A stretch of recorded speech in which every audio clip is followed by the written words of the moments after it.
Hello guys and welcome to Raising Reef. I'm Rob Shaw. Recently I added a couple of anemones to my customer's tank and one to my own, and I was thinking, what advice could I give to somebody who's thinking of adding an anemone to their tank? And that's what this video is about.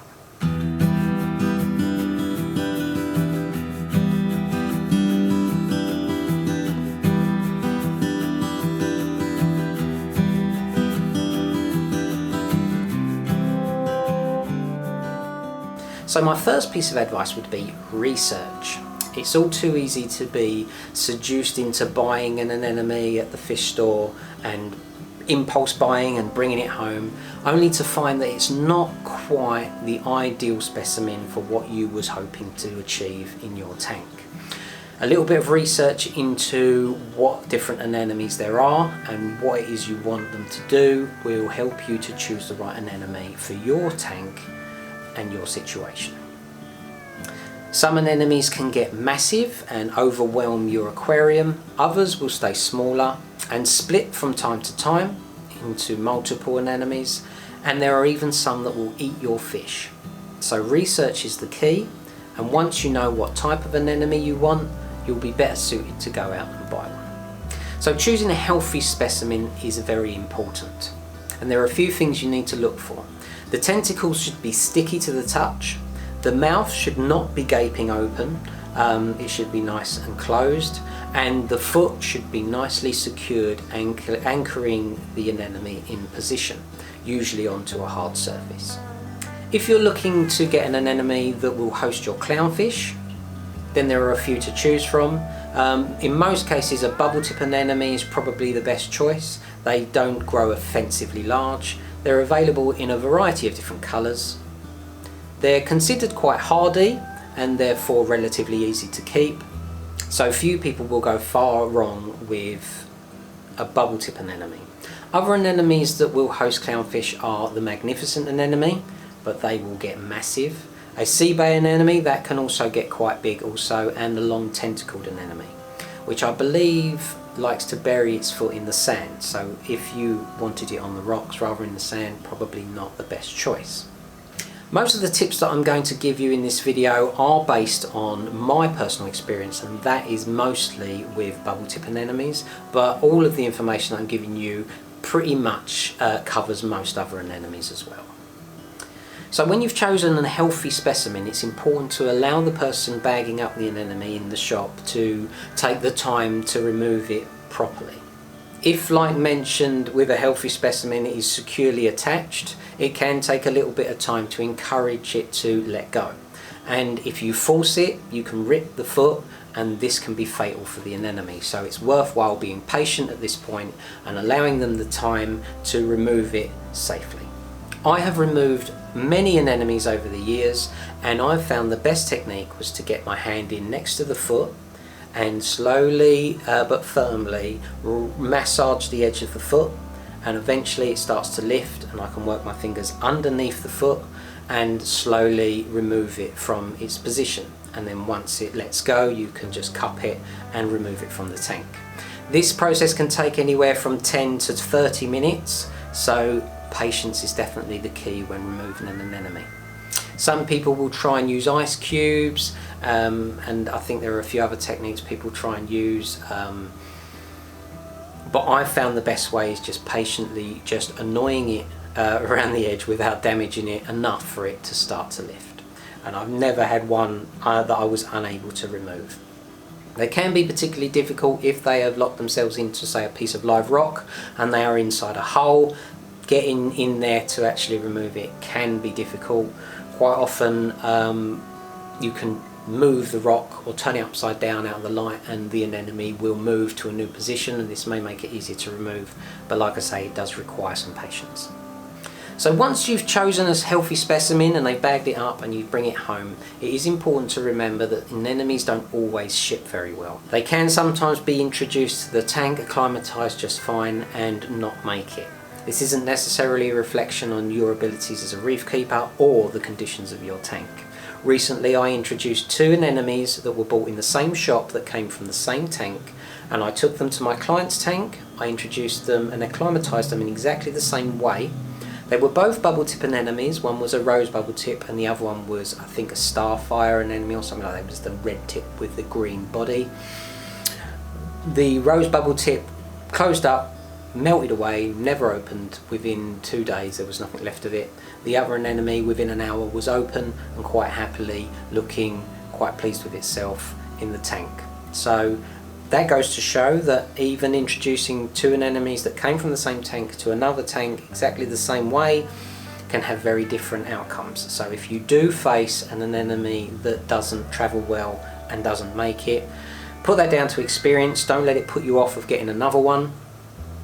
Just hope that you have better luck next time.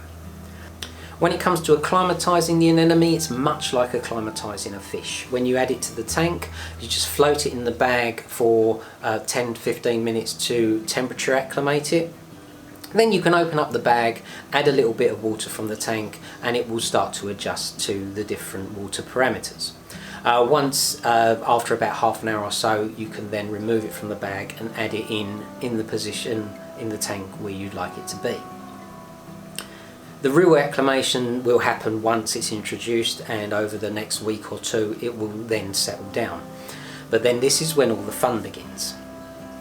So when you add an anemone to a tank, you may have picked out the perfect spot you want that anemone to sit, and you've imagined it sitting there hosting your clownfish. Well, don't get too carried away just yet, because the anemone has the ability to move around at its own free will, and you can pretty much guarantee that that's what it's going to do. It will probably wander around, maybe doing a couple of laps of your tank before it finds the ideal position for it, which may not be the ideal position for you, but you're going to have to accept the fact that anemones will choose the spot they want to be in, and there's not really a great deal that you can do about that. During the time it's wandering around, this can cause a problem to other inhabitants of the tank. Some corals can get stung by it, it can sit on top of them. In this instance, you may want to relocate those corals temporarily until it finds a spot that it likes and moves on, or you may want to try and remove the anemone and relocate it back where you want it. This can just start the process over again, and then you will have to wait for it to wander back around to find a spot it likes. During the process of wandering around, it can find its way into power heads and get completely minced up. To avoid this, it's a good idea to cover the intakes to any power heads to make sure that this can't happen. Most of the wandering around can happen during the night when you're not looking at the tank, and therefore you can wake up or come back to the tank the next day to find that your anemone has been completely obliterated. So in order to avoid this and cover the tanks, to cover the intakes for the pumps, I use the MP10s by Ecotech, and they actually come with a little foam cover that you can slip over it, which kind of acts like a filter, but it also stops anemones, the tentacles and the soft parts from getting sucked into the intake. I didn't have any of these, but I quite easily made some. I had some coarse foam block that I'd left over from previous filtration, and it was big enough for me to cut out the inside to make like a hollow that went over the top of the over the power head, and cut the outside so that it looked like it belonged. If you have other power heads that don't have this type of foam cover available, you can just use some coarse foam and a cable tie that will do the job for you. Hopefully you won't need to leave it on there permanently, because the anemone will settle down in a position and stop moving around. You will need to take those foam covers off quite regularly, because they will start to restrict the flow as they get clogged up, and they'll need cleaning, because if the debris and particles that get caught in them start to break down, this can degrade your water quality also. But do bear in mind, if you do decide to remove those foam covers, that at any point in the future that anemone could decide to take a hike and end up close to the intake once again. If you take a look at this pump on the back of my tank, and you see the close proximity to where the anemone has decided to settle itself, you can see that it wouldn't take much for those tentacles to have been drawn in the side of that and completely chewed up that anemone. So it's essential to cover those intakes if you want success after all of the introducing and crossing of fingers, making sure that it settles into your tank nicely, that you don't let it just wander into a power head and get churned up. Bubble tip anemones can sometimes lose their bubbles, and this is one of the most asked questions about anemones, I think, on the internet. Why does my bubble tip anemone not have bubbles? Well, nobody really knows the answer to this question, but it doesn't necessarily mean that your anemone is in poor health. All it means is that it doesn't have bubbles. For example, there are stories of people who keep anemone tanks with loads of different anemones in, or loads of the same type of anemone, and they split regularly. Some of them will bubble and some of them do not. If your anemone doesn't bubble, don't be too worried. It's not a problem.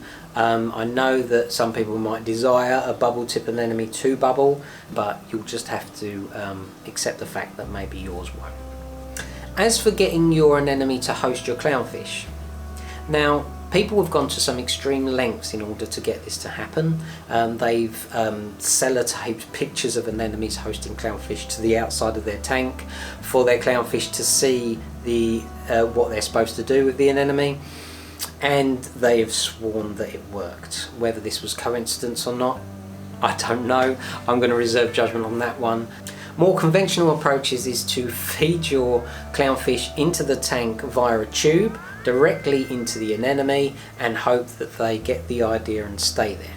This has worked for some people and they swear by it, but in most cases being patient and allowing the clownfish to find the anemone and work out what it is they're supposed to do with it usually pays off in the end. It can take up to a year for this to happen, and sometimes it may never happen, but in most cases they will get the idea eventually, and you will be able to enjoy that symbiotic relationship that makes the anemone and the clownfish relationship so special.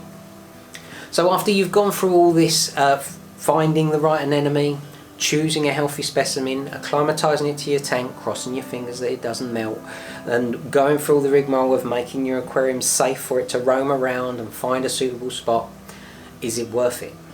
Well, I'd like to say that it is, because I think there are a few spectacles that can be recreated out from the natural reef in the home aquarium on such a small scale that is as fascinating as a relationship that happens between the anemone and the clownfish.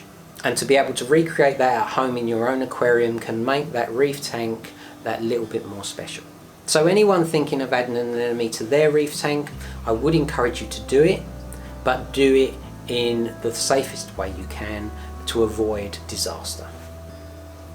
So all that's left for me to say is I hope you enjoyed this information in this video. Give this video a like if you did enjoy it. Share it with other people if you think they may benefit from this information. Good luck to you if you're adding an anemone to your tank. If you have any questions about anemones not answered in this video, leave me the question in the comments below and I will answer it as best as I can. If you have any stories about anemones that you've had or experiences with anemones that you think other people might be interested in, leave those in the comments also. And all that's left for me to say is take it easy guys, and I'll see you next time.